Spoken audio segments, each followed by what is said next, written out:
Thank you, Coach Ismail. Thank you, Coach, to be with us. Coach, can I say the learning is still on? Today you had 28 turnovers.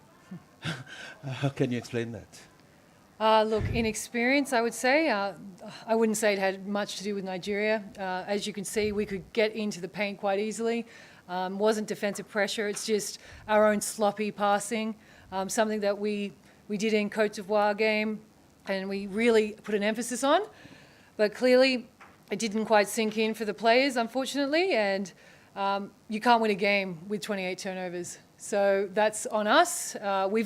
As coaches, maybe we've got to look at getting some simpler plays for them to be able to execute so that they can get easier scores and look after the ball better.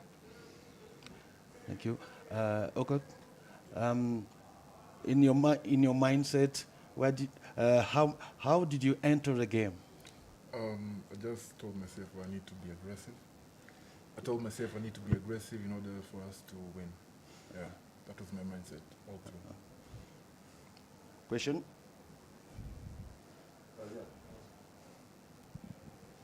Fidel, first of all, if you could just tell us about what this opportunity means to you to play at the AfroBasket against this level of talent, and did you anticipate, did you have an idea how you would fare, because you've looked like you belong in this competition?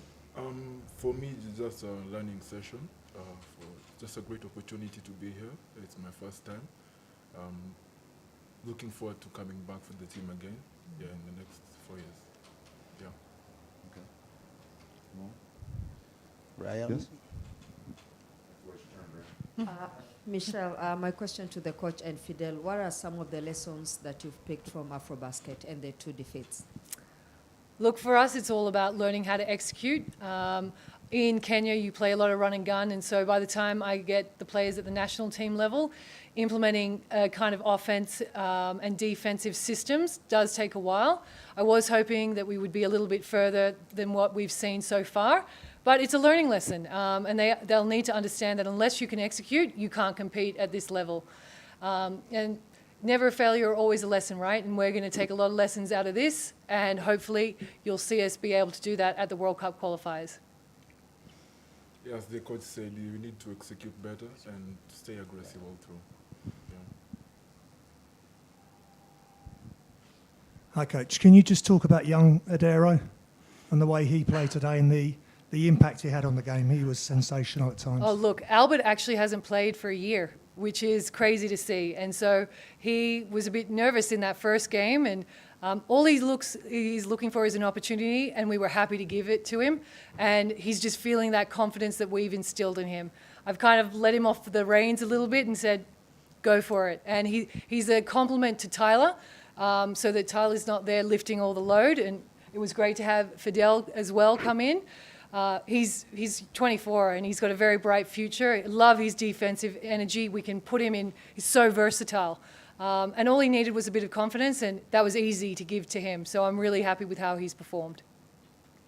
Michelle? To Coach Liz, bringing in Fidel and Odera, are you looking at rebuilding the team maybe in the near future? Look, AfroBasket was very much a homage to our older players like Griff, Bush, Eric, Bosiri, these guys who have built the Morans, and this was very much their tournament, and we're very happy to have them here with that experience. But once World Cup qualifiers kick in, it's over to these young guys, which is really exciting. You haven't seen Derek Ocheng play, unfortunately wasn't eligible. And so we've got 4, 5, 6, 7 players that we can start building this team around, which is really exciting. And obviously we're missing Preston and Joel, which are huge losses for us, but the local guys have done an amazing job stepping in and trying to fill those gaps. Fidel, what do you have to handle and try to bounce back against Mali? We need to stay aggressive and execute better. That's all we need to do. Coach, I agree. Yeah. 100% agree. If we could execute, the 2 games you just saw would be different. Yeah. I honestly think that we could compete with Cote d'Ivoire and Nigeria 100%. Yeah. If we could execute on offense, we win those 2 games. Yeah. Liz, you talked about... Last question. Okay. Liz, you talk about wanting to get back and work on this, the offense. What is it like to be able to do this? I mean, are you going to have the opportunity to get back to do this? Because you can see that your team is crying out for this, and if you could have that execution, and will that be good enough, or does it also include your players have to face higher level competition? Definitely, yeah. I think Kenya got comfortable in Zone 5. And so you're looking at just playing Rwanda, Uganda all the time, and then Egypt. And so this is a great experience for them to really move outside of that zone and play. Like we all know the top teams, Cote d'Ivoire, Egypt, Tunisia, Angola, Senegal. These teams, we need to see them more often. And I was actually talking to Tunisia and Egypt, and they want to play us. And instead of shying away from that, we've got to go and meet those challenges. Because they'll get stuff out of it too, playing sub-Saharan Africans and different style that you see. So for us, we can't wait to see our World Cup qualification draw. We want the big guys because that's how you measure yourself.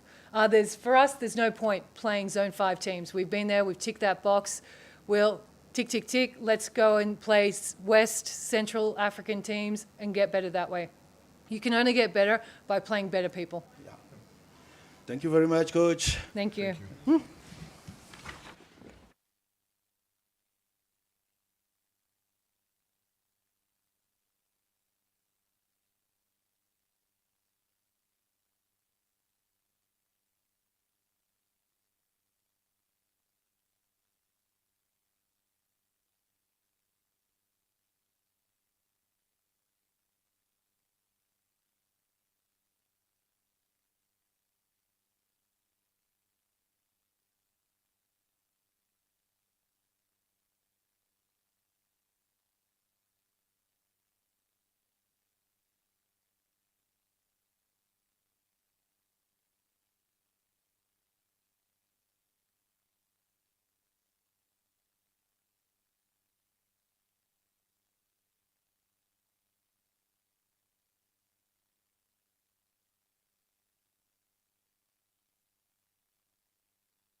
Okay. Thank you, Coach. Thank you, Ben, to be with us. Congratulations. Coach, my first question is, people don't believe in your team because most of the players, maybe totally of the players who play at the Olympics are not in the team. What do you have to answer to them? You know, we're not trying to make people believe in us, you know, because we believe in us, and that's all that matters. So if people don't want to believe in us, we're okay with that. We haven't played well. We didn't play well today. We played better in the second half, I thought, as a team. Excuse me. Even in the first game, we didn't play that good. Played a little bit better in the first game than the second game, and our opponents have something to do with it. But we could be better. We believe in ourselves, and we feel like we're going to continue to get better as the tournament goes along. Yeah, thank you. Ben, tell me, when in the third quarter, Kenya went back to 10, what was your mindset at this time? Just come together as a group, you know, refocus, get back to what we do best, and that's move the ball, play as a team, and make sure that we get stops. And we did that. We increased the lead, came out with the win. Coach Mike, congratulations for the second win on the row. Weza Fortunato from Radio 5 Angola. Your best teacher is your last mistake. As far as I'm concerned, every time I see your team playing, you face you struggle when the opponent sets a defense zone. What kind of lessons you have taken so far? Well, I think when the defense stiffens up or gets a little tighter or better, all we have to do is drive the basketball. Because when we drive the basketball, the defense will collapse. And if we're unselfish, which our guys have been for the most part, and we make the right pass and the floor is spaced, we're going to get good shots offensively. I thought we had some good shots offensively tonight that didn't go in. But our effort was inconsistent defensively, and I thought that's what hurt us more than anything else. You know, after taking a good shot when we missed it, that should make us want to tighten up a little bit more defensively. But when we get tired, we don't really fight through fatigue right now, and we have to do a better job of that going forward because the games are going to get harder. Ben, tell me, what do you have to handle, especially rebounding? What the problem? Because today Kenya beat you in rebounding. What you gonna handle to fix that? I think it's just a team effort. You know, guards, we got to help with the bigs, and we just got to communicate, make sure we take off the bigs off the boards. And, you know, I think today we did it at times, but for the whole game we did not. And I think that's why Kenya stayed in the game for a long period of time is because they dominated us on the boards. Coach, next opponent is Côte d'Ivoire. Do you know about this team? What you gonna? What will be your mindset before that game? How to prepare it? I don't know yet because I haven't really spent a lot of time watching them. I do know they play extremely hard. They're well coached. Actually, their head coach coached my son in Spain this year. Okay. So I know their head coach really well. But we're going to have to come out and fight for 40 minutes. And, you know, like Ben said, we're going to have to try to keep them off the glass because they're a physical team that rebounds really well. And then we're going to have to take care of the ball because they really get up in you defensively and they're really physical. So we can't let their physical defense get us out of sorts to cause turnovers. I thought tonight our guys had 5 turnovers in the second half. We had 8 in the first half, 5 in the second half. That was fantastic to be able to take care of the ball like that. And then also we were improved from the free throw line, our opponents. You know, I think our opponents in game 1, Molly shot 20-something free throws. Tonight we gave up 16 free throws. So those are 2 positives. But I would also like to point out one of our players. I thought Jeremiah Morty came off the bench and really had a big game for us. He was great defensively. He was fantastic offensively, and his impact was something that, you know, not a huge number in terms of points, but he had a lot of good numbers in a lot of different categories. So Jeremiah played very well for us today. Same and last question for you, Ben. against Côte d'Ivoire? Like Coach said, they play hard. I think that's just with every team out here. What I'm starting to see is that these teams play hard. They take pride in their country, and they want to win. So we got to go out there and match their intensity and make sure that we win the boards and win the turnover margin. Okay. Thank you very much.